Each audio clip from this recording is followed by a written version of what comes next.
Greetings, viewers. This is CP666 signing on for a video of my YouTube upload storage server. This here is the home page. I'm going to be backing up the configuration because what I'm going to be doing is doing two things. Well, I'll be doing more than backing up the configuration, but we'll start with that at least. I will be replacing the boot drive, which is a 250 gig hard drive, with one of these. This is a Pacer industrial SSD. Well, it's not really an SSD, it's basically just a flash drive. Basically a glorified USB thumb drive, 16 gigs in size, which is pretty small. You don't need much for one of these. In fact, I think it only uses like maybe 4 gigabytes, so a 250 gigabyte drive is kind of a waste. And I'd rather get rid of the spinning hard drive for the little bit of heat and power savings that you'll get. I'm also going to be replacing the RAID card, since I don't know if I really like that Rocket RAID 1740 for a RAID 5. It's good for everything else, but for a RAID 5, I don't know. I'm going to give this a try. This is a Silicon Image SIL3114 based card, which I think will do RAID 5. I don't know. I guess we'll find out. But it's got all 4 ports. I do need to put a bracket on it. I'm going to just take the bracket off of the existing card. We'll give it a try. See what happens. But I gotta get this thing all backed up, so that's what I'm gonna do. If I can find the rsync, I'm gonna go in here and I'm gonna run the local rsync job, which will back everything up, hopefully. So that will work, and then I'm gonna back up the configuration, and then we'll get started.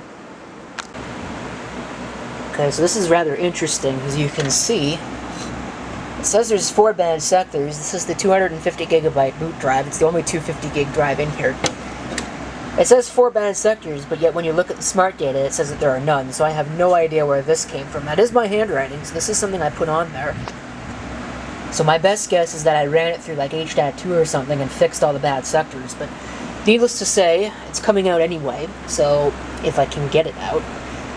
I was really hoping not to have to remove these things on the side, but it looks like I'm going to have to, because the drive, well, I couldn't even use those anyway. But it looks like I'm using the side things. I might see if I could get those off with pliers and install the new drive to one of the bottom screws, one of the screws on the bottom, just so it's installed somewhere, and hopefully that will work. I guess we'll find out. I'm also going to pull this out, this card. I'm not going to put the new one in just yet. I'm going to install Sigma NAS on the new drive first, so that way I cannot possibly screw it up and install it to the wrong device, even though it's pretty obvious. I mean, you've got, 6 terabyte array here, and even if it's just the individual drives, there's 4 2 terabyte drives there, there's a 4 terabyte drive there, and a 16 gigabyte. I think it's pretty obvious. But just to make sure that nothing screws up, I'm going to do it that way, because I've had things screw up in the past in very strange ways. I'm not going through that this time. You might be a little hard-pressed to see it. There it is. The new SSD. I've removed the old RAID card. And we'll be transferring the bracket over to the new one. Did I say I removed the new RAID card? I removed the old RAID card. Anyway, let's power it up. Power it up immediately. Hopefully there'll be no problems. Nope. So far there are not. Leave F12 for the boot menu. Now, the issue that I think we'll probably end up having, there should be one device, well, 2 devices, the optical drive and the new SSD, 16 gig SSD.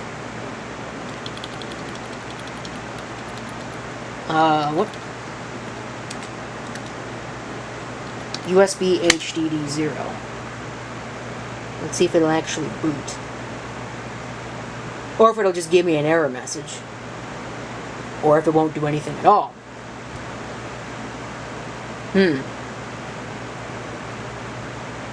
So, don't know what's up with that. The whole computer is locked up. Okay, well, we'll reset it. And we'll just let it do whatever it needs to do. And hopefully it will actually work. Because Rufus did not seem to want to make a proper USB boot device out of this. Which is the first time I've ever seen that happen. It's like, oh, it needs to be UEFI. No, it doesn't.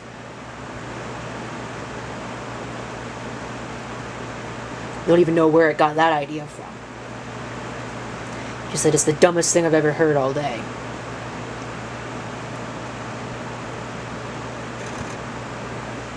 Well, something happened. It's just a blinking cursor. It's booting to Fedora. I guess that's what was already installed on the drive. Okay. So maybe I'll be making a boot CD instead.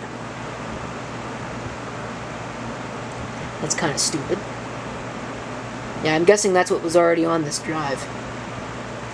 Because I have no idea what that is. Somebody did not erase their drives before sending them to me. Well, that's not a big deal. So let me figure out this boot device situation and we'll see where we go from there. Okay, here it goes with the really slow loading.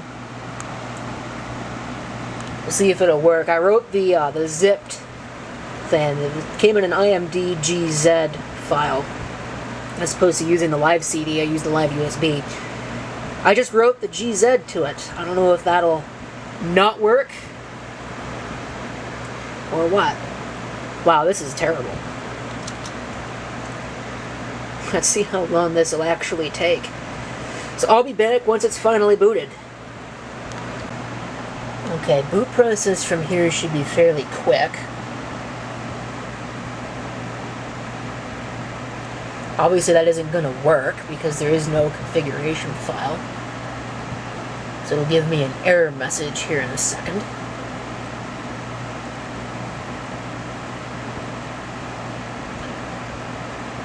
We'll wait for it. I don't know why it takes so long. Seems kind of silly. Is the floppy drive even plugged in? Yeah, it is. See it there. No XML file.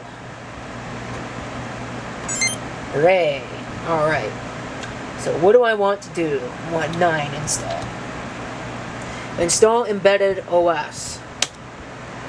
Install, I don't really need GPT, it's 16 gig. I'm going to go for GPT anyway, just because why not? Hit enter. What? What are you doing? What is going on here? Hey.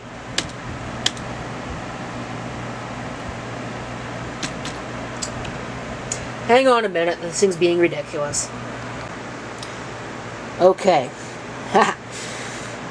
I've spent about 2 hours fighting with this, trying to get this to do what I want, when what would have been really useful is if I'd actually read what was going on first. It says choose source, not destination. Which makes sense. That's why ADA0, which is the drive, is not showing up, because it shouldn't be a source.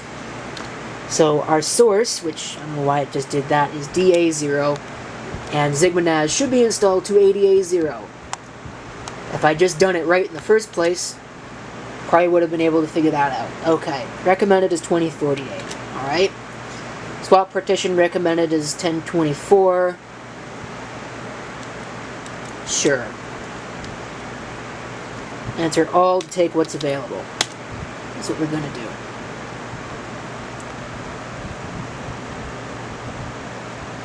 So now this should actually work. Wow, I can't believe I did that. That's awful. It's installing really quickly, look at that. It's already almost done.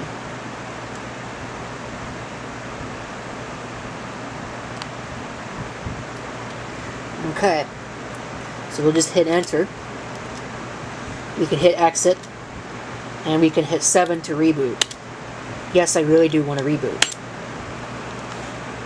Then I'll have to get my Ethernet cable, plug that in, because I'm kind of going to need to configure this.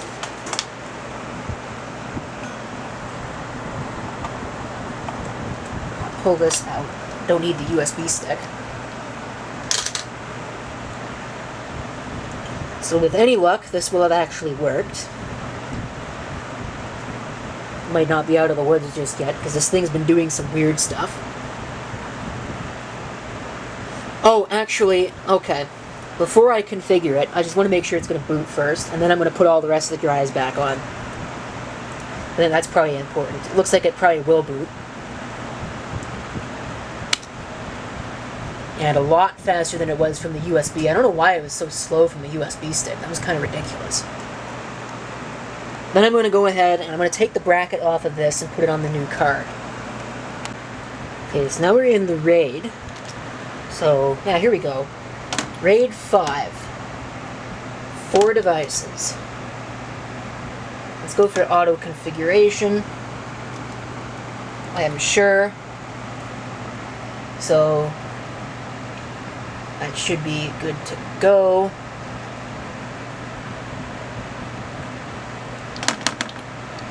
Only single hard drive can be formatted.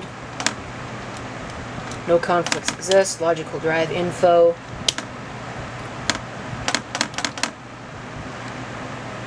Control E to exit. I am sure. So we should be good to go on that. And we'll see how this works. Okay, so I've logged in to the GUI.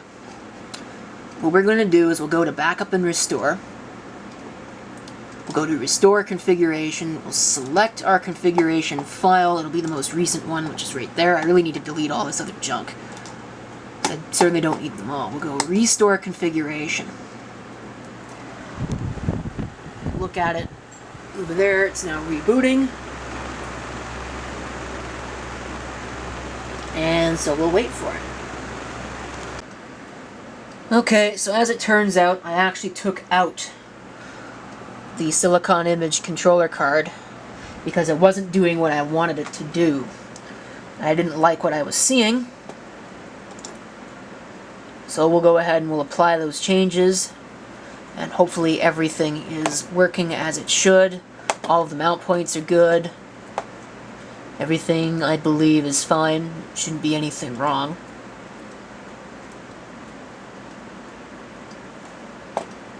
Oh, it actually does support it. Huh. I did not know that it supports Smart. Okay, that's neat. It's low hour. At, where did I see that? 28 hours. That's not bad. Everything else looks like it's probably okay. So we'll leave it alone. So in theory, I don't need to do anything with this. And what I can do is I can shut this down and go put it back, and I can close this video. So not everything was done the way that I wanted to do it, but I did upgrade this to an SSD, which is all that really needed to be done. So what needed to be done got done. This thing should be good to go for a good long while. Thank you for watching. If you have any comments, feel free to leave them down below. And this is CP666 signing off, and I hope to see you next time. Till then.